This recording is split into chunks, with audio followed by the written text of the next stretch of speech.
Welcome back to Conflicts of Interest. This is episode 342.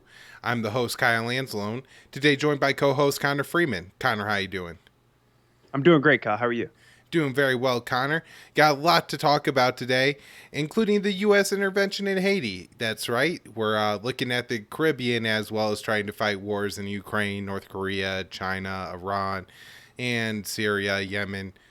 We could go Somalia. We could go on for a while. But anyways, Connor, just want to remind people to share the show. You find it at the Libertarian Institute, antiwar.com, YouTube, Rumble, and Odysee for the video version of the show, at con_interest on Twitter.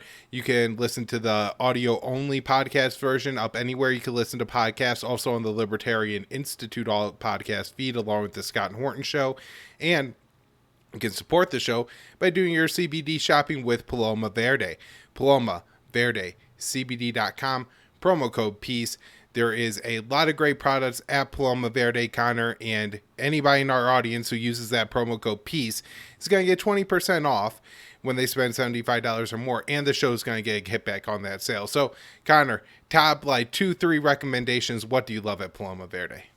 So I used our promo code today. I just bought two new of the mint tinctures. It's the 2,300 or 2,500 milligram bottle. They're on sale right now. They're $85 a pop. And so, yeah, definitely use our promo code. Those are my favorite. I love the full spectrum oil is great as well. I saw they recently have, and I got my eye on these too. There's CBD gummies now that have 5 milligrams of Delta 9 THC. So if you guys want to have just a nice slight buzz to go with your CBD, that'd be great. And then I'm going to pick up some more doggy treats as well for my Doberman Lola, who's like 11 years old, and she loves those. So check all that stuff out, everybody. The tinctures, I would say, are the best bang for the buck. Paloma Verde, CBD.com, promo code PEACE. Connor, let's get into the show. And first up today, I have this article on Haiti that I wrote yesterday for the Libertarian Institute. UAPS hopes to find third country to lead UN mission to Haiti, and Will Porter was my co-author here. Officials in Washington say the United States has not abandoned its effort to find a country to lead a United Nations rapid response force to quell unrest in Haiti. The White House has proposed a multinational security deployment to the Caribbean nation, with the State Department saying it expects to have a country prepared to lead the mission by early November. On October 18th, the U.S. and Mexico announced an upcoming UN resolution to authorize a military deployment to Haiti, where chaotic protests had blocked major ports and disrupted the flow of goods and sorely needed humanitarian aid. According to a report in the Miami Herald earlier this week, the initiative was likely to fail as no country wanted to lead the force. On Wednesday, however, Assistant Secretary of State Brian Nichols said Washington is still seeking a country willing to take the reins and has suggested Canada was the top candidate. I've talked to dozens of partner nations around the world and about the situation in Haiti, and there is a strong support for a multinational force. The desire to contribute in whatever ways that nation feels they can be helpful, I think, is very widespread in our hemisphere and beyond, Nichols told reporters, noting Secretary of State Antony Blinken is set to discuss the issue with Canadian officials this week. Canada is an incredible partner across a whole host of areas. Canada has an incredible development skills and has a very capable armed forces as well as the nation's police force. There are important skills in the international community, and more broadly, it is a respected nation and will leader on a full range of issues. And Connor, I do find this to be kind of interesting because, you know, when we look at the war on terror and what's happened in Iraq, Syria, Afghanistan for the past 2 decades, everybody points the finger at the United States, and the United States rightfully gets a bad rap for all that. However, a lot of our partner forces, including Canada, who's played a major role in a lot of these conflicts, really does has salvaged their reputation. And so, while it would look, I think, really terrible for the U.S. to go in here, for Canada to go in, which is a NATO member, which has been a part of most of these U.S. interventions abroad, it's a part of training Ukrainian soldiers and all this other stuff, may not get as harsh of a reaction as Washington. Washington and Mexico City have proposed the security mission following a request for foreign intervention by Haitian Prime Minister and President Ariel Henry. The leader previously called upon other nations to help restore order amid the wide-scale protests and gang violence sparked by a recent cut to government fuel subsidies, a decision urged by the IMF. Armed groups have seized control of several key trade and distribution hubs in Haiti, creating dire shortages in basic necessities as well as water, even forcing a significant number of hospitals, businesses, and other institutions to close their doors. Haiti's descent into chaos accelerated in July 2021 after the assassination of President Jovenel Moïse. In weeks following his death, then acting PM Claude Joseph briefly took over as president. And in Haiti, the prime minister is kind of like the vice president, I guess, but there's obviously differences. But the prime minister would take over for the president, but was soon forced from power under an international pressure after a bloc of countries led by the United States declared their support for Henry. The new leader has close ties to a suspect in Moïse's assassination and even continued contact with him after the murder. And there's a New York Times article, and we talked about this on the show, I would say 6 months or more ago, Connor.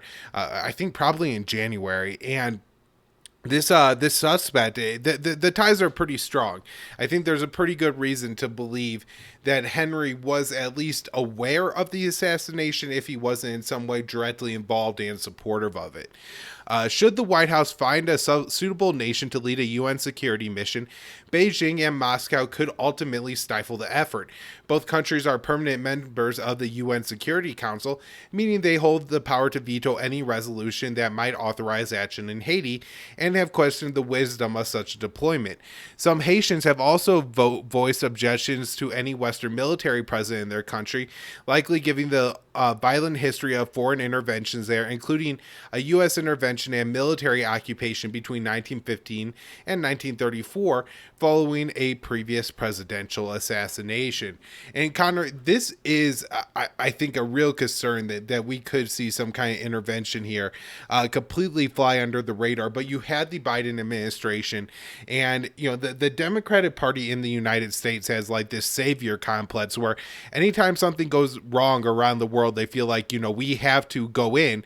And it would be one thing if they just wanted to like offer their assistance and help some people build some homes or something like that. But of course, their assistance always means two things: economic sanctions and military intervention. And this is likely going to make the people of Haiti far poorer and potentially put their lives in far more jeopardy when American or like Canadian forces end up deployed. Now, I'll move on and I got a couple articles here that are really important on Russia. Not a ton of news, the war in Ukraine, but important things anyways. This from Day to Camp, October 26th at antiwar.com. U.S. accelerates plan to deploy upgraded nukes to Europe. The U.S. has accelerated plans to deploy an upgraded version of its primary nuclear gravity bomb to Europe amid heightened tensions with Russia over the potential use of nuclear weapons. A cable obtained by Politico reveals that U.S. officials told NATO allies in Brussels this month that they will send an upgraded version of the B-61-12 air-dropped gravity bomb to Europe by December. The upgraded bomb was originally sent to arrive in Europe next spring. The plan involves replacing older weapons with the upgraded bombs at U.S. storage facilities in Europe. The U.S. keeps about 100 nuclear warheads at air bases in Germany, the Netherlands, Belgium, Italy, and Turkey. The upgraded B-61-12 replaced non-nuclear components to make it more accurate. The upgrade is also designed so it could be carried by all U.S. and Allied bomber fighter jets, unlike previous versions of the bomb. Accelerating the deployment of the upgraded nukes and the current tensions would do little but stoke tensions with Moscow. Hans Christensen, director of the Nuclear Information Project at the Federation of American Scientists, described the plan as odd. And Connor, I really do have to agree that this plan seems quite odd to me because they are deploying these nuclear weapons. I think there's about 50 of them at the Incirlik Air Base in Turkey. And, Turkey is the most shaky and questionable NATO member. But these new bombs are going to be able to be carried by Turkish bombers. You also have, the same situation in Italy and Germany, which, I think Americans may feel less nervous about. But, we're constantly questioning if the Turkish president Recep Erdogan is too close to Putin. Now, I think that comes only because he's the only world leader really looking to make peace.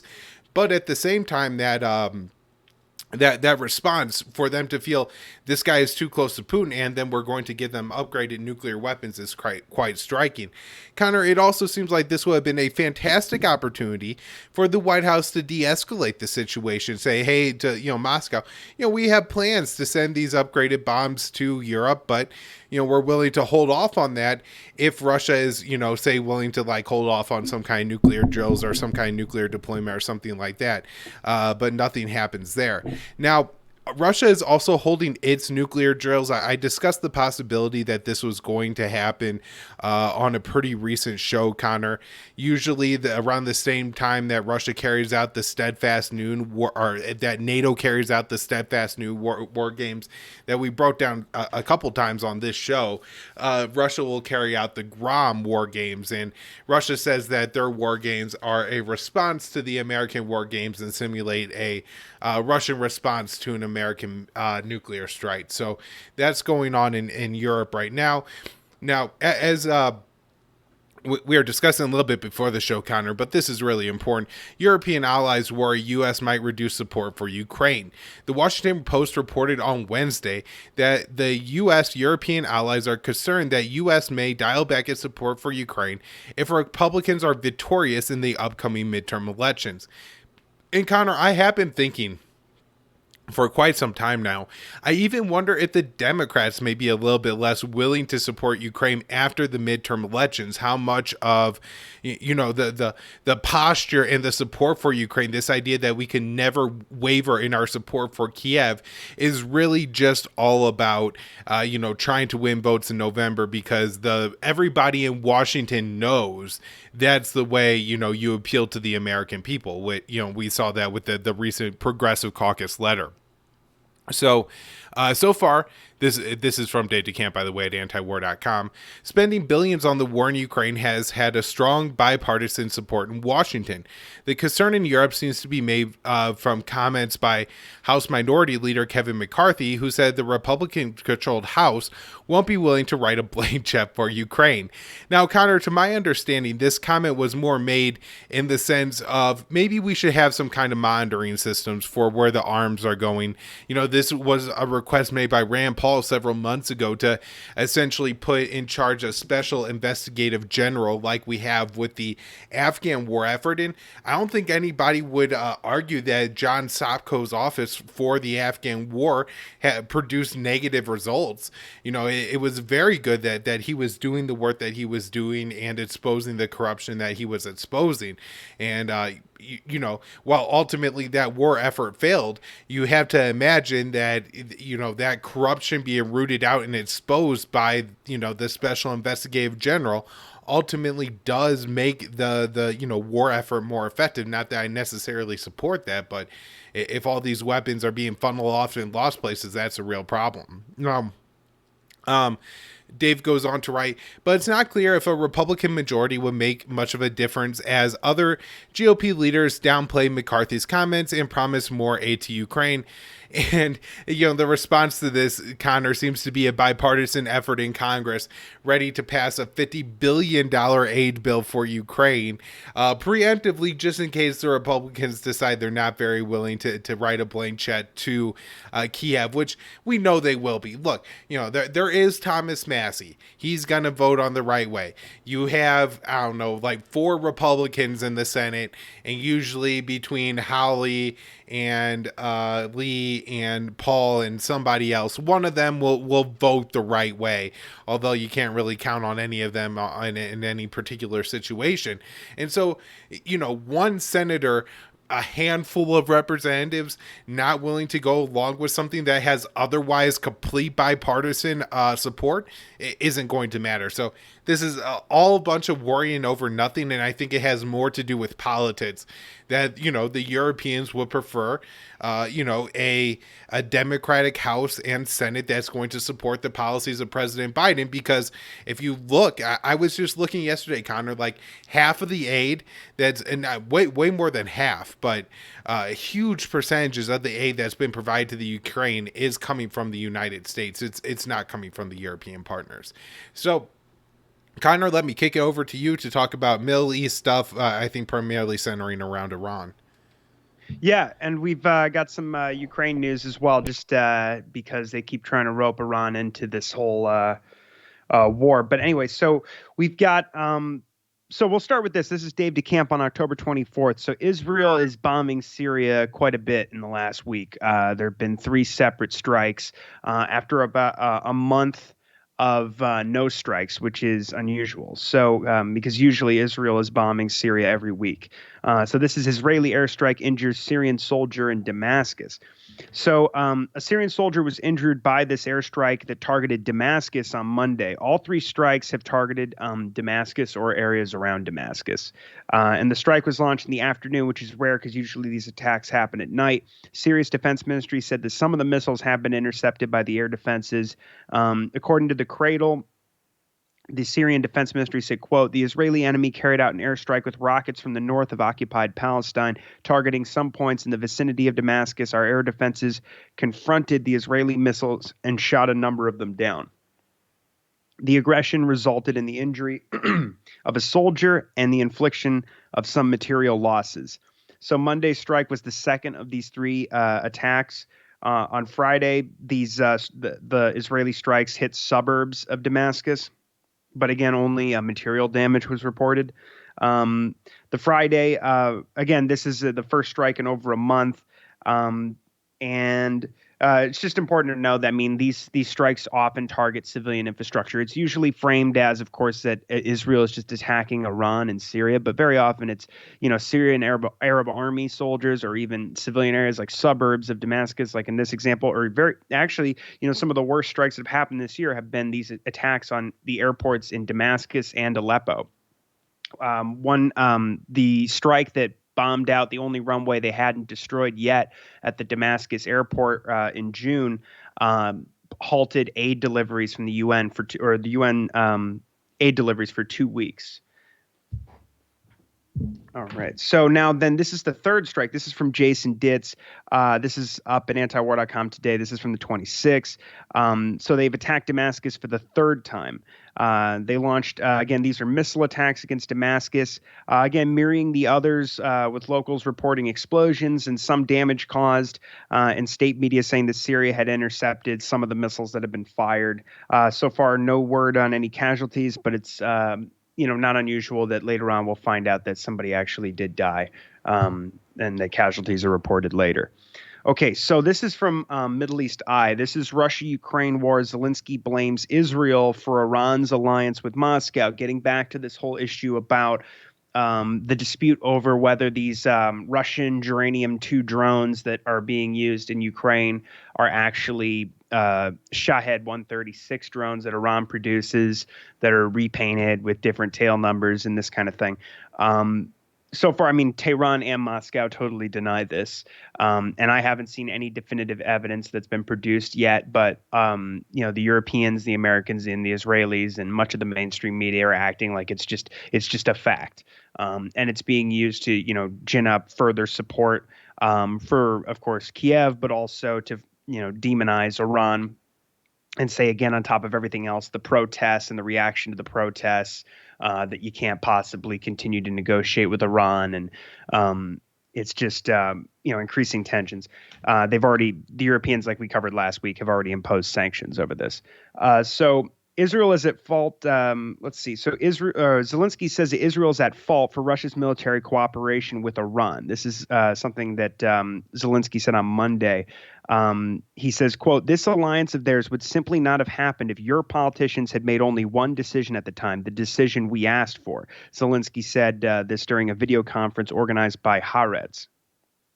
So Israel has repeatedly turned down these requests from Kiev for military assistance. Tel Aviv only gives humanitarian aid to Ukraine that we know of. But Axios reported last week that Kiev had sent Israel an official request for the Iron Dome air defense system to counter. They're framing this as they're going to be defending against Iranian ballistic missiles and attack drones that Russia is using. But of course, Defense Minister Benny Gantz publicly ruled out the possibility of that. And the deputy of the Russian Security Council and former President Dmitry Medvedev said that doing so would be reckless if Israel went ahead and did that. He said, quote, Israel appears to be getting ready to supply weapons to the Kiev regime, a very reckless move. It would destroy all bilateral relations between our countries. And he said this on Telegram. Israel claims its policy is based on maintaining working relations with Russia in order to have freedom of movement in Syria, which just means that they can continue to bomb them at will, because Russia maintains air defense systems and missile defense systems in Syria. And then Zelensky spoke further directly to the Israeli people and reiterated Washington's claim that Iranian instructors have been deployed to Crimea, training Russian soldiers how to use these drones. And he says that Israel's security concerns in Syria are being advanced by Ukraine. And he claims that Russia's military presence in Syria has been, quote, significantly reduced as a result of the war in Europe. Now, Iran, the UK, France, and Germany, the E3 are now calling for the UN to investigate these drones that are being used in Ukraine, and Iran has strongly rebuked this. So this is from Al Jazeera. This is Iran slams call for UN probe into alleged use of its drones. So this is from the Iranian Foreign Ministry. Nasser Kanani, he's the spokesman for the Foreign Ministry, and he said on Saturday that the E3's claims and demands for this UN investigation are false and baseless, and that it's been strongly rejected and condemned. He said the government of the Islamic Republic of Iran, in its pursuit to protect its national interests and to secure the rights of the noble Iranian people, reserves the right to respond to any irresponsible action. This is from the Iranian Foreign Ministry website. They're quoting Kanani. And he says it will not hesitate to defend the interests of the Iranian people. And again, Ukraine was calling for this UN inquiry. And in a letter signed by their respective UN envoys, the E3 supported this. And they're claiming also that the provision of these drones is a violation of UN Security Council Resolution 2231, which is basically that's the resolution that has to do with the JCPOA, which we talked about last week. And there's a dispute over whether or not, even if they were doing this, if that would be technically a violation. President Raisi of Iran has struck a defiant tone on these military cells in general, saying that the country is now a popular prospective exporter of weapons. He said during recent travels overseas, including in New York when he attended the UN General Assembly, quote, people came up to me asking us to sell them military products. Why us? I asked them. There are so many other countries. They said, because yours are better. He did not specify the kind of weapons he was asked to sell or who had approached him, but he said he's saying that Iran's enemies are just mad and they don't want us to grow and to conquer markets. He says, let the enemy get angry and die of anger. So I don't know. He's not saying that this is true.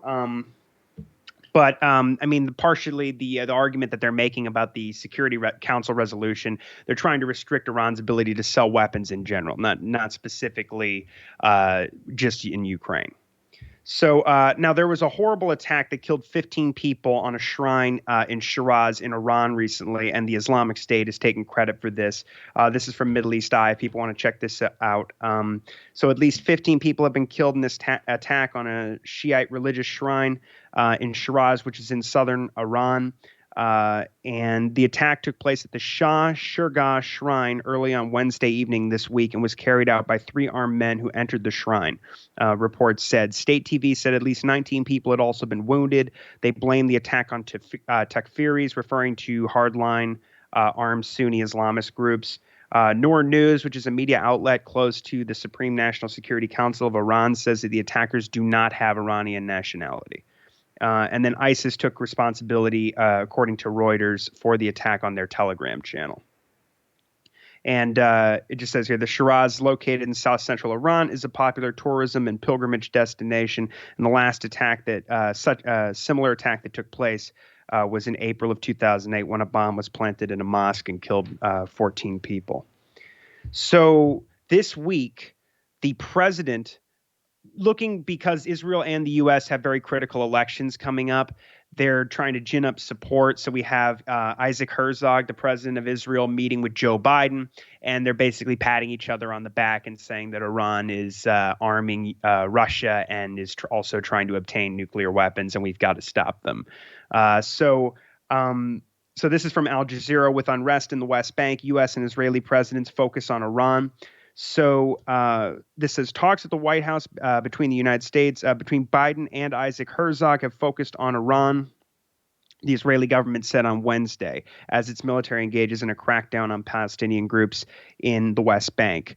In remarks to reporters before the meeting in D.C., the two leaders did not mention Palestinians despite mounting tensions and violence, especially in the West Bank city of Nablus, where 6 Palestinians were killed this week.